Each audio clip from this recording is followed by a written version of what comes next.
शहर की इस तंग गली में हर रात कहानियां जन्म लेती हैं और सुबह होते ही दम तोड़ देती हैं।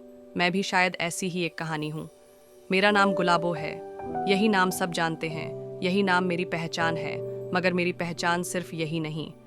कभी मैं भी एक आम लड़की थी, एक घर था, एक नाम था, राधा। लेकिन अब न वह घर बचा, न वह नाम, न कोई अपनापन। हर रात नए चेहरे आते हैं, कुछ मुस्कान खरीदने, कुछ अपने अकेलेपन को बांटने, लेकिन कोई भी नहीं देखता कि मेरे भीतर क्या है। कोई नहीं पूछता कि मैं कौन हूँ, सिवाय आज के। आज पहली बार एक अजनबी ने मुझसे मेरा असली नाम पूछा। मैं चौंक गई, जैसे बरसों से बंद दरवाज़ा अचानक खुल गया हो। राधा, मैंने कहा। उसकी आंखों में न कोई लालसा थी, न कोई सौदा, बस एक अजीब सी गहराई थी। उसने पूछा, क्या तुम इस जगह से बाहर जाने का सोचती हो? मैं हंस पड़ी, लेकिन वह हंसी खोखली थी। औरतों को यहाँ आने की इजाज़त तो होती है, मगर जाने की नहीं। लेकिन पहली बार कोई मेरी कहानी सुनने बैठा था। मैं बोलती गई, कैसे गरीबी ने मुझे इस जगह ला पटका, कैसे हर दिन मैं खुद को थोड़ा थोड़ा खोती रही, और वह बस चुपचाप सुनता रहा, जैसे मेरी हर टूटन को समेट रहा। सुबह हुई और वह चला गया, लेकिन जाते जाते एक लिफाफा छोड़ गया। उसमें कुछ पैसे थे और एक चिट्ठी। तुम सिर्फ एक वेश्या नहीं हो, तुम एक इंसान हो।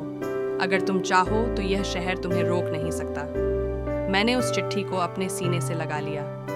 पहली बार लगा कि शायद मैं अब सिर्फ गुलाबो नहीं, बल्कि राधा भी हूँ, और शायद मैं अपनी किस्मत खुद लिख सकती हूँ। राधा खिड़की के पास खड़ी थी। बाहर रात अब भी गहरी थी, लेकिन उसके मन में हलचल थी। उसने अजनबी के दिए हुए लिफाफे को फिर से देखा। चिट्ठी के शब्द अब भी उसके दिमाग में गूंज रहे थे। तुम सिर्फ एक वेश्या नहीं हो, तुम एक इंसान हो। अगर तुम चाहो तो यह शहर तुम्हें रोक नहीं सकता।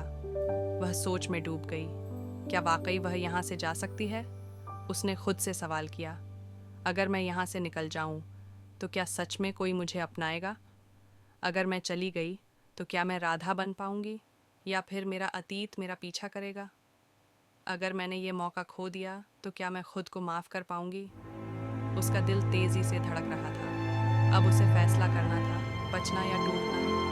वह धीरे धीरे दरवाजे की ओर बढ़ी। उसके कदम कांप रहे थे, लेकिन क्या यह डर था या आज़ादी की ओर पहला कदम? अचानक दरवाजे पर किसी ने जोर से दस्तक दी। गुलाबो, जल्दी बाहर आ।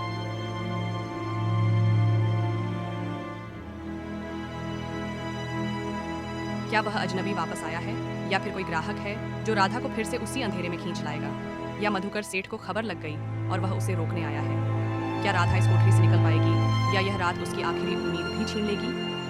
अगला एपिसोड जल्द आ रहा है। अगर आप राधा की जगह होते तो क्या करते? कमेंट करें।